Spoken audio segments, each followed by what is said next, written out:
again, everyone, with another great episode of Speaking with Gravity. I am your host, Joshua. Hey, everybody. Welcome back. My name is Sienna Williams. And my name is Dominique Bond. You already know who I am. Terrence Dawkins. The one and only. One and only, yeah. Well, you got your James Bond thing going over there, ain't it? Boy, cool. Just seducing the mic like you was. I figured you was going to say something about that, too. Y'all, we have some tension that's coming over from other episodes of this episode, but it's all love. Yeah, you know it's all love. Yeah.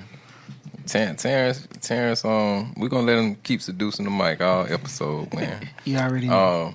But y'all, we got a great episode here today. We got a great special guest here today. He's already introduced himself, Mr. Dominique Bond, with us here today.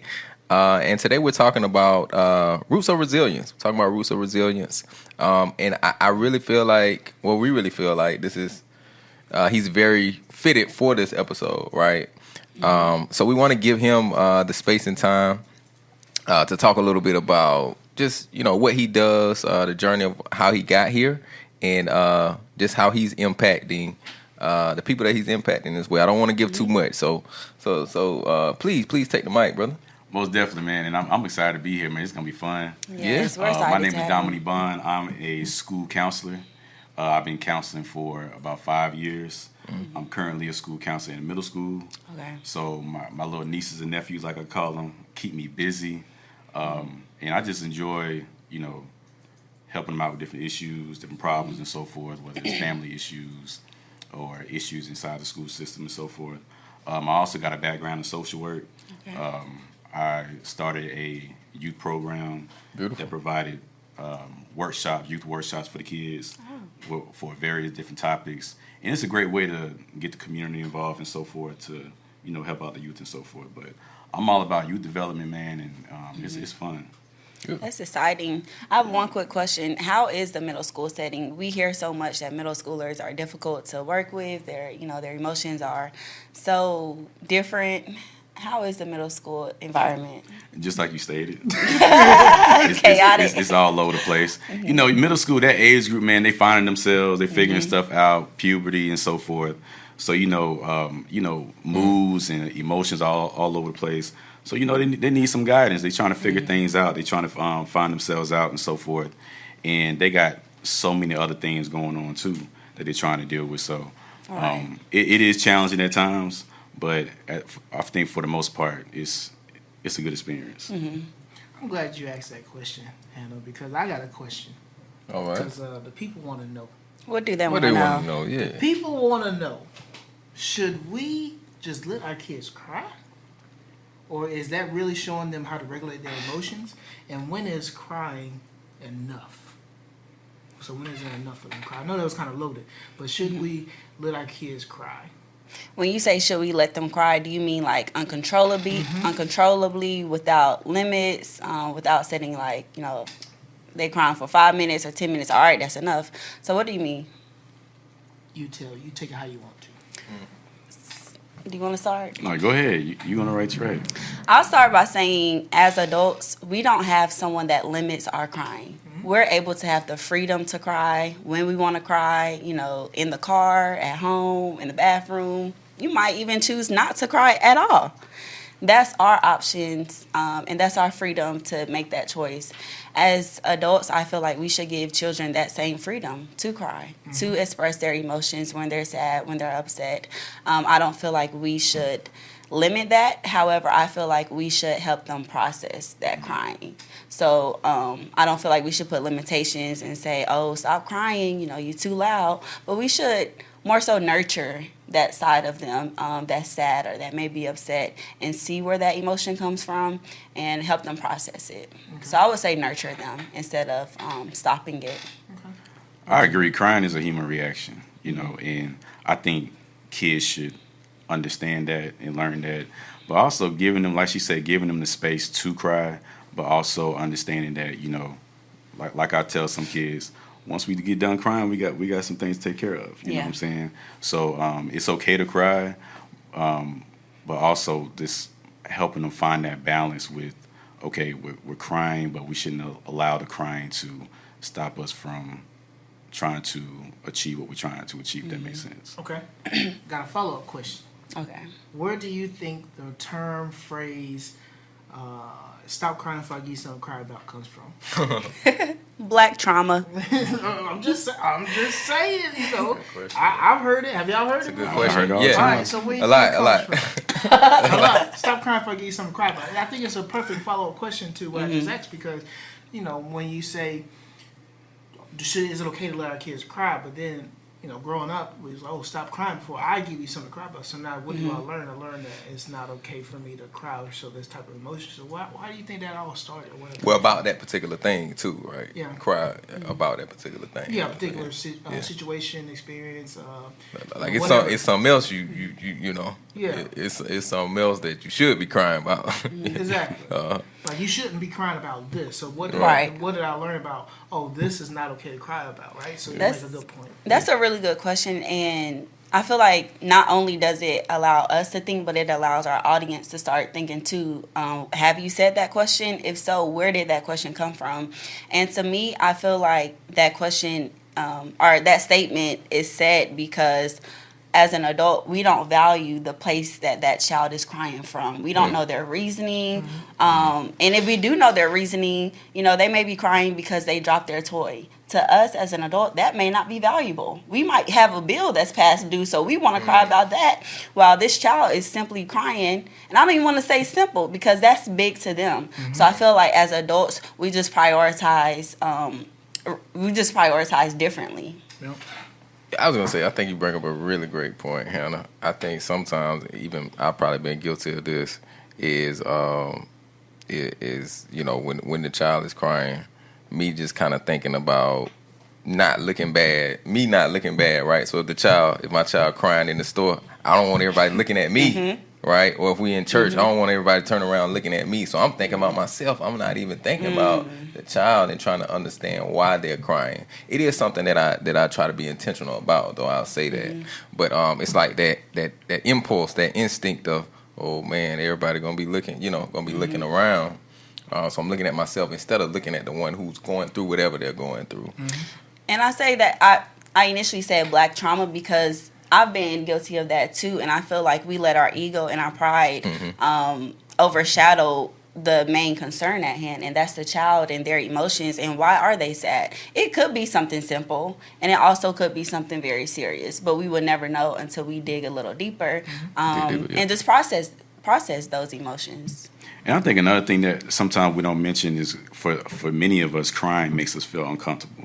We feel like we have to dive in and just do something because they're crying. But if we can be honest with ourselves, you know, when we see the tears, it does make us feel uncomfortable. And then I think there's a misunderstanding with some parents.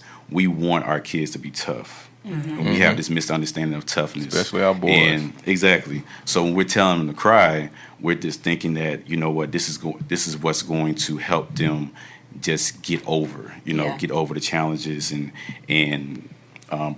develop this sense of resiliency. Which takes us to our topic, roots of resilience, nurturing emotional regulation in our children. And the last point I want to say to that is that on the opposite side of not catering to our addressing children's emotions is that child suppresses their emotions. So we know, history has shown that as a child, specifically black boys, I want to speak about black boys, they have been taught to suppress their emotions, don't cry, be tough, be a man. But what does that lead to long term? Suppressing those tears, suppressing those emotions. So I love that everything y'all said, because it lets me know, where do you think children are learning or keyword not learning emotional regulation from? They're not learning it from their parents. So that means they're going to grow up to be able not to regulate their emotions at the same time, right? So when they have kids, what are they going to do? Same thing. So it's a generational thing that goes on, where a cycle, right? And that's what I study personally, is generational trauma, and why I'm wearing this good old hoodie. That's good. You see it. What does it say? Oh, So, yeah. Generational cycle. That's generational right. Cycle breaker. You got to break these cycles, right? Because emotionally, people who are not able to regulate their emotions are going to grow up to do the same thing, right? So that's why I created these cards, right? These black trauma cards. So these black trauma cards are mainly to try to give people language to understand, hey, what am I going to say and how do I address my different emotions and feelings, bring awareness to what they're feeling, and try to make connections to how their experiences are impacting them moving forward so they can regulate their emotions and things like that. So that makes a perfect thing. It's a cycle that continues to persist. And so my mom or my dad or grandmother probably didn't know how to regulate their emotions, so nobody taught me. I'm going to do the same thing. So I got a question on that too, though. So, if you were in this family, right, and you see it as a cycle, but not only a cycle that's affecting you and your siblings, but it's affecting like your cousins and your uncles, aunts, all these. Like, how do you?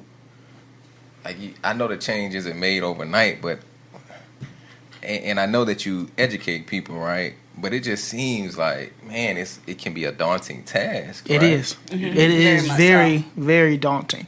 Yeah. But it starts with one person, right? So for me personally, once I started learning about this concept of intergenerational trauma, what I started to do was, just like as a kid, a parent and a child, I would have wanted my parent to show me how to regulate my emotions, right? So what I try to do is I try to show my cousins or show my mom or show my sister. Does it always work? No, because they have to make the choice for themselves, right? But I can tell you it has been beneficial for the relationship between me and my mom, because growing up, she never expressed her emotions at all. She would say, baby, I'm okay, nothing's wrong, but she's sitting there crying, so I know something's wrong, right? So, but now it gets to the point where I say, Mom, what's going on? She'll say, I don't want to talk about it right now. Okay, Respect. Now we getting somewhere, right? Yeah. So now later on, we'll actually talk about it, because I know she needs a moment to try to get it together, but then we'll revisit it and she's able to express herself. Why is that? I'm not saying it's solely because I've been the one to express my feelings or speak up for, hey, Mom, this is how this has impacted me. I would want you to do this a little bit more, but it does contribute to it. So it just takes one person. And that's interesting that you mentioned that, because, you know, when I had to meet with certain students and maybe they have some behavioral issues or they have some issues with how they are managing their emotions, you know, what are y'all thoughts about how we sometimes hyper focus on just the child and not encouraging family counseling? You know, because, you know, if the child is, like we're saying, are having those issues, maybe they're in an environment that's not nurturing those behaviors. Yeah. So what y'all think about that? Preach, man. Me personally, I think when I was working, getting my supervision for my license, I was working at a company that provided therapy to kids. And what I've seen a lot of times was the parents would bring the kids to the therapy session, and then they go run errands because they bring in, and their mindset is, fix my kid. Something's wrong with my kid. Well, you got to think about this. I can do whatever therapy intervention there is with the kid, and they can respond great, perfectly, and tell me and verbalize everything. But then they go back to the same environment, and they do the same thing before, and then you come back, oh, no progress. Yeah, because you're not doing what I did in the therapy session to help them respond that way. So I think family counseling is very important, especially when you're working with children, teens, adolescents, and things like that, because they're going to respond to the environment they're in. If it's safe, nurturing, being very, they communicate, then they're going to respond to that. If they don't feel safe, they don't feel seen, they don't feel heard, they're going to respond to that too. And that could look like different behavioral changes in school. That could look like, talking back. So it just really depends on what environment they're in. And I would encourage people to not give up on creating that environment. Sometimes I feel like parents or, they'll try it for a little while and it's like they'll give up, and because they'll say it's not working. It is the child. It's the child. You got to fix my child. But like you say, if you don't cultivate that environment, then that therapy, whatever it is, that counseling is a lost cause. But yeah, parents, I feel like could give up. But I hope this episode can be encouragement for parents to keep to keep educating themselves. Like I said, maybe they do need to sit in on some of those sessions, right? Or so they can learn some of those healthy practices. That'll help them to create that type of environment and to stay encouraged while doing that. I agree, and I just want to add our QD of the hour, which is our quotable data. I feel like it's very relevant. Or this stat is very relevant to the topic at hand. So our QD is just fun facts that you can share with your family, colleagues, and also share this episode with them as well. The best way to teach your child to react to anger appropriately is to show her how. One study showed 80% of participants in an abusive environment had trouble regulating their emotions. That's 80% compared to 37.2% of those who were not in an abusive environment. This research helps us understand how difficult home environments affect children's emotional development and highlights the importance of addressing these issues in their well-being. So what I got from this stat is that it starts at home. Mm-hmm. You know, you can take your child to a therapist and say, hey, this child is angry all the time. They're lashing out all the time. Fix it. You know, and parents often, I've seen it too, working with children, parents often expect the counselor or the therapist to fix it. And not only to fix the issue, the emotional issue, but to fix it quickly. Parents are not giving, you know, and this is a general statement. I'm not saying every parent, but in general, therapy is a long-term process. And you have to let the process do its job and do the work. But I do feel like it's so important to incorporate the family unit in that process. I love that you mentioned that because I love to teach kids that anger is okay. You know, it's not just the emotion, it's what we are doing with those emotions that I really want them to really just think about and just think about, you know, and process, because sometimes we can get caught up with bad emotions, good emotions, but let's understand these emotions, you know, what's triggering those emotions and so forth, and helping them understand what those triggers are. And, you know, especially with the smaller ones, you might have some buttons, and this represents your triggers and so forth, you know. So I think it's good for us not to label these emotions as bad, and understanding that, you know what, you're feeling this for a reason, you know, and that's okay. So now let's reflect and see what we want to do about this. Exactly. I think feelings, I teach the same thing. Feelings and emotions, they're information. They're trying to tell you something. And they're trying to tell your partner, your parent, whoever. They're trying to tell them something too. But we become defensive, right? So parents could be, you better fix your face, you know. But I'm trying to, this is the way I know how to communicate, and you're not trying to understand me. Or you better lose that attitude. When me having an attitude is telling you something's wrong with this situation. So instead of you trying to understand why I'm experiencing this emotion, you threaten me, or I get in trouble, or I get some type of consequence, or even with a partner, instead of trying to understand where I'm coming from with this emotion, because again, I don't have to verbally communicate it, but my emotions are telling you. You get defensive, we have an argument, and now I don't feel, again, I think people want to feel seen, heard, and understood, and if I don't feel those things, or one of those things, then I'm going to become defensive back, and now we don't get anywhere, right? So I think people need to move away from, like you said, good, bad emotion to is just being emotion, is providing information. How can I interpret this information, and then what can I do to try to fully understand it? I think people and parents should also we have to also learn to be patient with our kids, with whoever that we're dealing with too, because you're not going to always get the answer right away, right? If you want to know why your face looking like that, you instead of saying stop looking like that, like you mentioned, I'll hold to that example.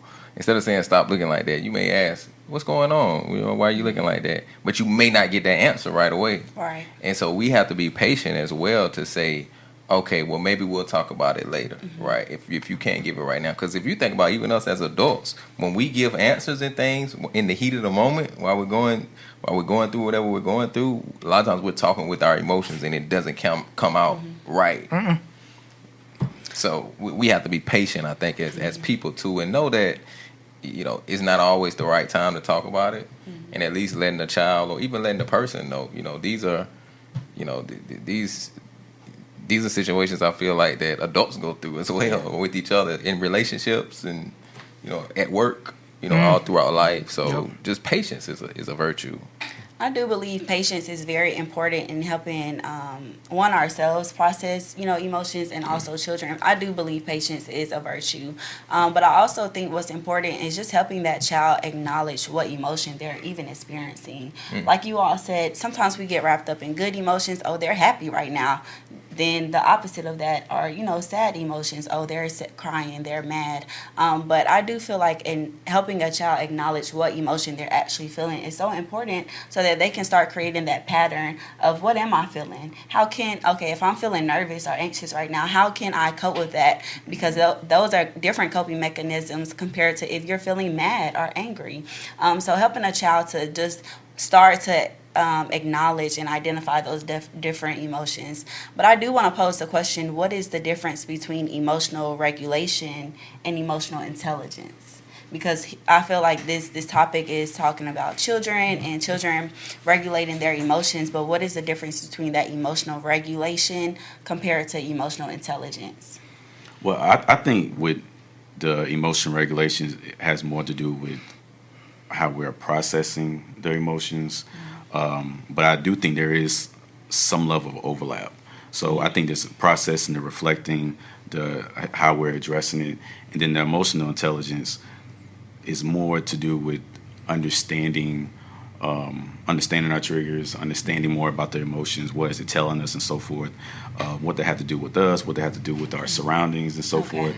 But I do think in many spaces, the way we use emotional intelligence is pretty all over the place, if that makes sense. So, but that's how I would define the two. Yeah, I like that. I think the more emotional intelligence you have, the more you're probably able to regulate your emotions, right? Because I know what's going on. Yeah. I know why it's happening. I know what it's trying to tell me. That's the intelligence piece. Now, the regulation piece is what I'm going to do with it, right? How I'm going to cope with it, how I'm going to manage with it, how I'm going to respond to it. Because you said something earlier with a child and anger, right? It's not about the anger. You can be mad. You can be, mad at everybody, mad at the teacher, mad at the principal. But what are you going to do with that anger? Now, some kids will fight. Some kids will yell. Some kids will throw things, and that's what we try to teach them not to do those things because those things have consequences that are probably going to exacerbate the anger. So now that's where why did you become angry in the first place? Let's talk about that. What is anger trying to tell you in this situation? Let's talk about that. Now we're teaching intelligence. Now what else can we do besides these different behaviors that got us in trouble? That's the regulation piece. So we try to teach, positive regulation instead of these things that have a negative consequence to it. So I like what you said earlier. So can we talk a little bit about different techniques or strategies that parents can use to help their children regulate their emotions? Yep. I think for one that we talked about is timing.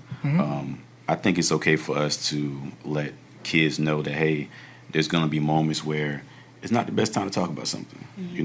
We can go back. You know what I'm saying? You may need 10 minutes. You may need the next day, and that's okay. Yes. So letting them know that right now may not be the best time, and letting them know that it is okay if you just need that extra time or that extra day to say, hey, we'll go back to this conversation. And even as parents, it might not be the best time for us to talk about it because sometimes we're caught in our feelings too, right? And that ain't good either. Show lane. No. I do like what you mentioned about timing, and it just reminds me of boundaries. Like even when it comes to my emotions, and when I'm super sad and crying about something, I might be in the car and I might just break down crying, and I'm like, okay, obviously I cannot cry from a drive from Charlotte to Greenwood. So giving myself a healthy boundary. Once this sad song finished playing, clean up your tears and let's process those emotions. I feel like that's a healthy thing to do. A boundary. Yeah, most definitely. I feel like that's a healthy thing to do with children as well. And it reminds me of how some parents or even educators are creating and utilizing like a calming corner. Whereas when we were taught as kids, when we got in trouble, go sit on the stairs. Go sit in a corner away from everybody, or go to your room even. Go to your room. We don't want to hear the crying. We don't want to hear the we don't want to see the tears. So I feel like some individuals were taught to avoid that, or were pushed away. Instead, I've seen educators and parents even utilizing like a calming corner where they have different adjective words that may describe different feelings. They have soft pillows, that may fidget toys that may provide comfort, or nurturing the child while they may be upset or while they may be sad. So that is one technique that I wanted to highlight. Just having a safe space, I'll say, for a child to process their emotions. Yeah. One that I would say is communication, meaning on a child appropriate level. So if I'm having an issue regulating my emotions, right? I don't think there's a problem with letting the child on a child appropriate level, right, on their language level, letting them know that I'm having an issue right now, and it's okay that I'm having an issue. I need time to now, recover, and then we can talk about it. But instead of doing that, fix your face. So what does that say? I don't want to see you cry because it's making me feel some type of way, and I don't know how to deal with that, or I don't want to deal with that. So if you fix what you're doing, I'm going to feel better. So we put the regulation of our emotions onto children, onto our partners, right? Because they're doing something that's making us dysregulated, and they're the problem. No, the problem is I need to figure out how to communicate what I'm feeling so they can help me regulate, so we can co-regulate, right? So I think communication is very important, whether that's with children, whether that's with partnerships or relationships. But that goes back to the emotional intelligence piece. I have to be aware of what's going on so I can then communicate it, so now I can regulate it. Ooh, that sounded good, didn't it? Ooh, boy. Let me mention something, y'all. So I think sometimes as people, as parents, I think we're afraid too that our child is going to get out there in the world, going to grow up, get out there in the world, start crying, be vulnerable, and that somebody's going to take advantage of it, right? Or they're going to be treated a certain type of way. I think that there's a fear there too. Yeah, most definitely. And I think that adults have trouble navigating that fear, and it's understandable in a way because you love your child, you love your baby, right? Did my voice get kind of... Yeah, you did. You sure did. I wasn't gonna say that, but that's that seducing the mic they be talking about, y'all. but truly though, I can't help it. Okay. All right. But so if I do it again, I'm just not gonna look at you. Don't look at me. It's gonna make me laugh. But truly though, there's a fear there, and so with that, for me, it's been important to create that safe space, right? But also find ways to make my child aware of what the world is like out there. Everybody's not going to create that safe space, and you can't go looking for a safe space for everybody, right? So that's been important for me because I know how it is out there. I know how it can be out there. Yeah. And I just think that that's a dynamic that we want to make sure that, you have to put care to that as well, right? And it ain't like throwing your child out there and saying, well, this is how it is. It's putting care towards that as well, right? Doing that in an emotionally intelligent way. I want to validate your point because I feel like a lot of parents and people in previous generations were taught tough love. So we know that the world is, a very tough place. You have to have some type of toughness to be able to, battle life's challenges. So I do want to validate that you do have to have some type of edge to you to overcome situations in life. However, I feel like if parents equip and teach their children the necessary tools to face those life challenges, then we don't have to be so worried about teaching our sons to be tough or teaching our daughters not to be vulnerable because they already have the tools inside, the emotional intelligence, the emotional regulation. They have a emotionally mature parent to see as a role model as to how to manage those difficult life situations in that tough world, to say. So I do want to validate that, I feel like the essence of it is that they were taught tough love and now they want to teach other generations, like Terrence was saying, tough love. But that's so important. But that's why emotional regulation is so important, and it really starts with the parent first. And I think sometimes it's definitely tough love. And then sometimes people just get out there and they experience how ugly the world is, right? So they want to protect. And they want to protect. But to your point, you definitely have to you definitely have to cultivate that. And it's like, bring peace but make aware. At the end of the day, bring peace but make aware. And that definitely reminds me, if you all check out this third book that's listed right here, we've been talking a lot about setting boundaries and speaking about peace and emotional regulation. That just reminds me of a book that you all might want to check out. It's called Set Boundaries and Find Peace, and it is located on, I believe, Amazon. And it just speaks about how you can set boundaries within yourself, within your family, within the people around you, and how it directly brings peace. And this book is written by Miss Nedra. Beautiful. I want to mention one quick thing that you was talking about as well, which I think is a powerful conversation to have with our kids. You spoke about the fear. I think it's important to have those type of conversations with our kids. That hey, these are some of the things that I fear. Just being open, having that open conversation, and saying that hey, I might slip up. Right. You know what I'm saying? And I think that one of the biggest things that I really want parents to do is apologize. Say I'm sorry. I messed up. Owning up to a mistake, because that teaches kids to have accountability. And I think that is so important. And it starts with the parents just saying, you know what, I jacked up. I messed up. You know what I'm saying? Forgive me. I'm going to try to get it right the next time. And I might mess up the next time too, but I mean well. And I think that's a powerful conversation to have with our kids. I saw a TikTok.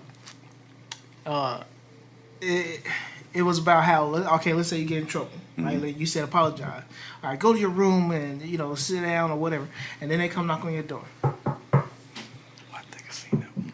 You want to go to the store? Let me buy you something real quick. You want a cookie? You want a cookie? You want a cupcake? Something like that. Yep. Like what? So that is, in a way, that could be. I'm not saying it is, but for reference in the TikTok was saying that's how parents apologize, right? Let's go. You want McDonald's? No, McDonald's is my favorite food, right? So you want a Happy Meal? You want a Happy Meal? Heck yeah, I want a Happy Meal. So I guess wouldn't? things are okay now, right? That's supposed to be a signal that things are okay, but it goes back to the communication piece. You're not technically saying I'm sorry. So me hearing you say I'm sorry, I messed up, I could have done things better, this is how we can work on it, that could mean so much to that kid to know that, okay, they're admitting they're wrong. It's okay to admit you're wrong instead of just saying, let me do something to fix it, because that's what that's going to lead to. Right. When I get older, in my mind, in order to apologize or say I did wrong, I'm going to try to do something. Not Or say buy something. Or something. buy something. I'm going to say this. I'm going to say this one too. Say it. All right. So what's love got to do with it? Ike Turner. Well, a lot of people know about Ike. If you don't know, go watch the movie. I'm not going to tell you all about Ike. But Ike did some things to Tina that was not right. Yeah. And I remember one specific scene where he had a situation like that, threw her in a room, and then later on in the scene, he came back with a big old box. I never said sorry, but he came back with a big old box and a big old gift. And she was laying in bed, and he just slid it onto her, kissed her, and walked out the room. Good example.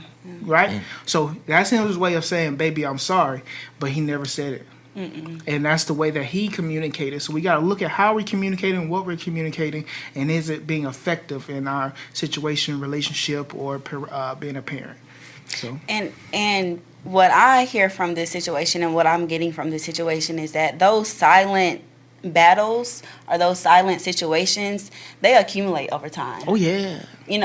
Within a span of 18 years that a child has lived with you, if you keep having those avoiding and not taking accountability for those situations, it has a snowball effect and it accumulates over time and accumulates over time. And now what you have done is shown your child, you have been a role model for your child to avoid situations in life, to not regulate their emotions and not take accountability and apologize. So now it creates generational cycles. Yep. That's right. Beautiful, beautiful. How y'all feeling about this episode? I love this topic. I can talk about this topic all day long, but I'm trying to tell you. And I also want to add that I really appreciate the fact that you work in the school system, because it's so meaningful that we influence and have a positive impact on the next generation. Yeah. Obviously we can look at the past generations and see how they messed up, but what are we doing to leave a positive impact on the next generation? And you're wholeheartedly in the field, in the environment, making a change. So kudos to you, Dominique. Most definitely, you gotta have a love for it, man. Oh yeah. You gotta have a love for it, because if you don't have a love for it, you don't have a passion for it, I think you're gonna have a tendency of kind of bringing your own personal stuff and putting it on to the kids. You know what I'm saying? So that's the last thing you want. You do not want to do. But man, it's the great experience, and you can't help but to grow. You know? And I think in this, it reminds me how important it is to, validate our kids. We think sometimes we get so caught up as adults, as parents, that when there's an issue, we wanted to just address it. And everybody ain't coming to us for answers. You know what I'm saying? We pretty much just want to get stuff out and keep it moving. Yep. And that's okay. That's what they want, So, with the kids, that's what they're looking for. They're looking for that space to just get stuff off, to just vent, to reflect and so forth. And they'll let you know when they need some guidance. Right. They'll let you know. What about adults? Will they let you know when they need guidance? Sometimes. That's a different story. Yeah, sometimes. That's another episode, right? And sometimes in interesting ways. You know what I'm saying? We just kind of weed through the bushes and kind of figure it out. But sometimes we don't have healthy ways of saying that we need help. Yeah. Where did your love for and your passion for the field come from? I don't have an answer to that question. Okay. I just know that I fell into it. I knew that I wanted to get into social work in the helping field, but when I got exposed to, working with the youth, I said, you know what, I like this, but I just had to figure out in what aspect. So I didn't really understand too much about social work because it's a broad field, very broad. And counseling as well. But, one thing about counseling or school counseling, it has shifted so much in several years. So it's no longer guidance counseling or school counseling, because we actually provide counseling services.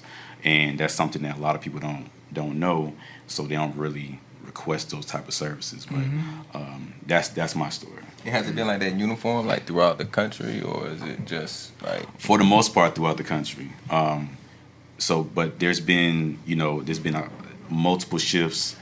We don't just focus on the records and so forth. And I know on a high school level, there's a lot of career development and so forth. So, Sounds good. Well, you're doing great work. Just want to give you your props, while you're on the episode. Appreciate it. You're definitely doing great work in our community, and we appreciate it. Yes, sir. Appreciate it. Yeah. We appreciate you for being here too, Mr. Dominique Bond. That's Definitely right. Appreciate you, brother. Appreciate it. Dope topic. I think you brought a lot of dope topic, and I think you brought a lot of light and just like a lot of great information to the episode too, man. Yes. So we really do appreciate you being Most here, man. definitely. We gotta have you back. We love to have you back with us. Anytime. Yeah, and we appreciate everyone out there for Thank being you with all. us as well, for being with us on this journey. It's our journey, it's your journey, it's everybody's journey to better mental health, right? So we appreciate you. We hope that through this episode you found some little nuggets, right? Just some things to help you out on your day, your week, your life, right? And not just to help you out, but to help someone else out too. In this episode, we're talking about our kids, obviously helping out our kids, but even, just helping out whoever that we can through some of these strategies that we talked about today. So we hope that you found it refreshing, and we hope that you'll join us again. Come on back. We'll be with you pretty soon. Another 2 weeks? Be with you in another 2 weeks. So check in with us again. It's your host, Joshua. You all take care. Until next time, my name is Hannah Williams. And it's Dominique Bond. And Terrence Dawkins. And remember, if you need anything, do not text Josh because he's not going to read it. Until next time, y'all. See y'all later.